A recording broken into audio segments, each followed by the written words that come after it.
Hey everyone, and welcome to this explainer. Have you ever wondered why the cost of your groceries seems to just jump overnight? Or why getting a home loan suddenly feels, well, practically impossible? If you've ever glanced at the financial news and felt a little overwhelmed by all the jargon, stuff like interest rates, stimulus packages, repo rates, tax overhauls, you are in exactly the right place. Today, we're going to completely demystify the two massive levers that shape India's entire economic landscape. We're talking about the actual forces that dictate whether your loan gets cheaper or more expensive, and whether the stock market completely soars or stumbles. Okay, let's dive right into this. Here is our roadmap for today. 1. Two pillars of the economy. 2. Monetary policy, the RBI. 3. Fiscal policy, government spending. 4. Policies in action, real crises. And we'll be doing a really extended deep dive into historical crises today to see these tools in action. And finally, 5. Synergy and market anticipation. All right, Section 1. Two pillars of the economy. How India actually manages its financial environment. So I want you to think of the Indian economy as this massive, highly complex engine, right? And to keep that engine running smoothly, without it overheating or freezing up entirely, the operators use two distinct, highly powerful levers. On one side, we have monetary policy, and this is exclusively managed by the Reserve Bank of India, or the RBI. Their main job is to carefully control the actual supply of money flowing through the economy. On the exact opposite side, we have fiscal policy. Now, this lever is pulled by the government of India, and it drives the broader economic strategy regarding government spending, borrowing, and taxation. I absolutely love this quote from our source material because it perfectly grounds the concept. Fiscal policy is essentially just a large-scale family budget. Just like you might sit down at the kitchen table and figure out how much of your paycheck goes to rent, groceries, and maybe savings, well, the government has to decide how much it's going to spend on public services, infrastructure, and healthcare versus how much it actually needs to take in through taxes. But here's the crucial catch. What happens when a family, or in this case, a government, spends way more than it earns? They have to borrow. Understanding how the government manages that gap between earning and spending is just absolutely crucial, because managing that debt operates on a scale of 1.4 billion people. It literally sets the foundation for our entire economic reality. Moving right along to Section 2, monetary policy, the RBI, and the central bank's toolkit. Okay, so the RBI doesn't just push some magic button to control the economy. They rely on a highly specific toolkit. Now, I know these terms might sound like heavy financial jargon, but they represent exactly how the RBI dictates the liquidity, the literal cash, flowing through the entire banking system. For instance, the repo rate is simply the rate at which the RBI lends money to commercial banks. If they lower it, borrowing gets cheaper for the banks and eventually cheaper for you. Then there's the reverse repo rate, which is just the opposite.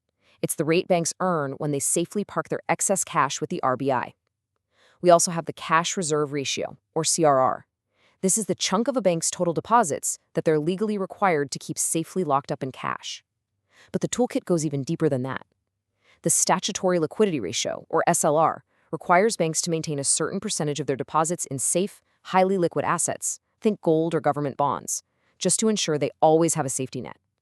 And finally, through open market operations, the RBI can literally buy or sell government bonds in the open market to instantly soak up excess cash or release fresh money into the system. It's a really highly calibrated set of dials. But, why pull these levers at all? Well, since they adopted the formal monetary policy framework back in 2015, the RBI's primary objective has been crystal clear: keep inflation within a specific target range. They absolutely want to ensure healthy economic growth for sure, but maintaining price stability is paramount. They want to make sure the purchasing power of your hard-earned rupees stays incredibly strong. The classic economic distillation here is that inflation happens when there's too much money chasing too few goods. By actively adjusting that toolkit we just talked about, the RBI makes sure the money supply perfectly matches the actual goods and services available in the economy. So that brings us to Section 3, fiscal policy. Government spending, taxation, borrowing, and budgets. Fiscal policy basically boils down to three core actions: budgeting, taxation, and public spending. The government uses these specific tools to directly influence economic growth and market sentiment. By heavily allocating funds to infrastructure, they literally create jobs. By adjusting tax structures, they can either put more money back into the pockets of everyday consumers or fund massive public welfare projects. Actually, a prime example of this was the introduction of the Goods and Services Tax, or GST. Before GST, India had this highly fragmented tax system. Taxes were just constantly applied on top of other taxes across state lines. It was a cascading effect that artificially drove up the price of almost everything. GST was a massive fiscal overhaul designed specifically to eliminate that cascading tax on tax problem. It created a unified national market, making it significantly easier for businesses to operate, lowering costs, and ultimately encouraging consumers to spend. Now, what's really interesting about this next section is seeing exactly how these theories work in reality. Section 4, policies in action, real crises, and seeing the levers at work. Let's set the stage with our first real-world case study. The year is 2008. The global financial crisis is sending shockwaves around the world, completely freezing credit markets. In India, we are facing a very specific, incredibly dangerous dual threat: a severe economic slowdown combined with crippling inflationary pressures. This was an incredibly difficult tightrope for the RBI to walk. Global commodity prices, especially oil, were just soaring, driving up inflation, even while domestic demand and overall growth were completely crashing. Panic was setting in across the board, and a standard textbook response simply wasn't going to cut it. Look at this number. In July of 2008, the repo rate was sitting at an incredibly high 9%. 9%! The cost of borrowing money was just incredibly steep, which naturally chokes off investment and slows down business expansion.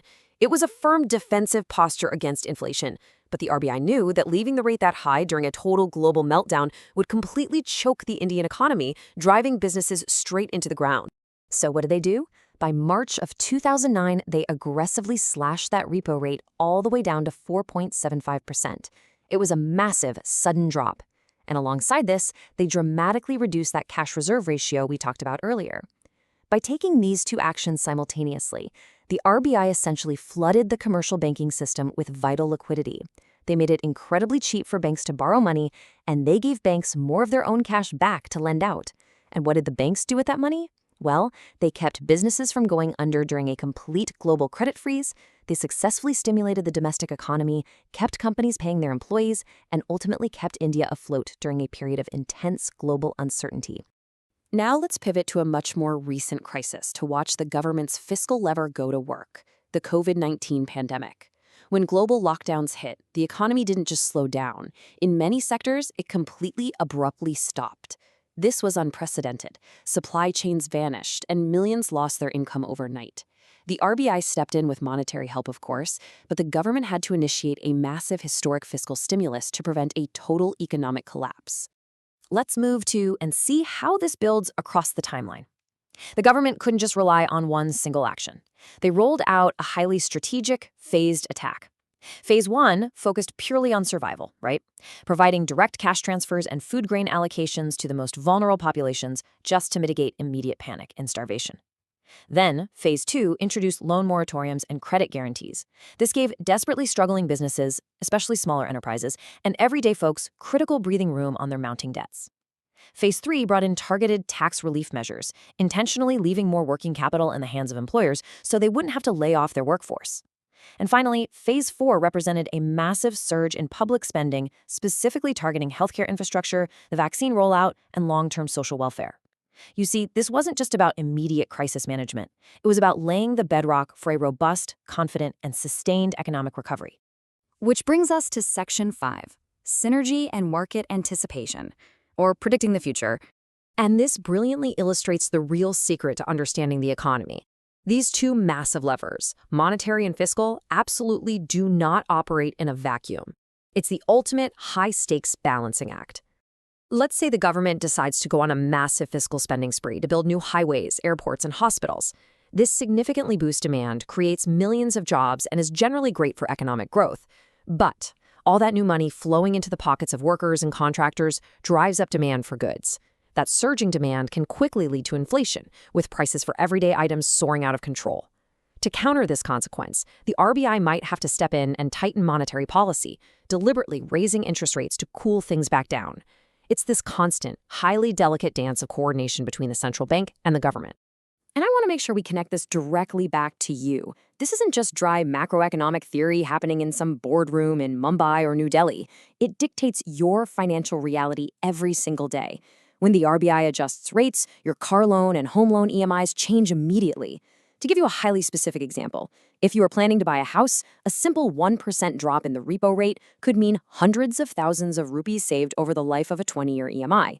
When the government shifts tax policy or infrastructure spending, it directly affects your job prospects, your industry's growth, and the corporate profits of the companies sitting right there in your mutual funds and investment portfolios. Understanding this whole machine means understanding your own financial future. So, the crucial point is, you can actually use this knowledge to look ahead. By performing basic policy analysis, you can anticipate market movements yourself. Professionals generally use 4 main steps to do this. First, they use economic models to predict how a specific policy change will alter GDP or unemployment figures. Second, they use forecasting techniques that rely heavily on historical data trends, like looking back at 2008 to predict a current market reaction. Third, they use qualitative analysis, which is really just a fancy way of saying scenario planning and gathering expert insight on how a policy might shift societal behavior. And finally, they constantly monitor government publications for authoritative data. For instance, closely watching the release of the union budget or reading the RBI's bi-monthly monetary policy statements gives you the exact blueprint of what's coming. By paying attention to these 4 areas, you empower yourself to evaluate policies and protect your investments well before the market shifts. Now, we've seen how all the internal mechanics work, but the Indian economy obviously doesn't exist in a bubble. It's connected to the entire globe, which leaves us with a really critical question to ponder. As global markets shift, how will international trade and exchange rates force the RBI or the government to pull their powerful levers next? Think about how a fluctuating rupee or new global trade tariffs might completely throw off this incredibly delicate balance. It is a fascinating puzzle, and it's exactly what we'll be unpacking the next time we dive into the data. Keep exploring, stay curious, and keep analyzing those policies.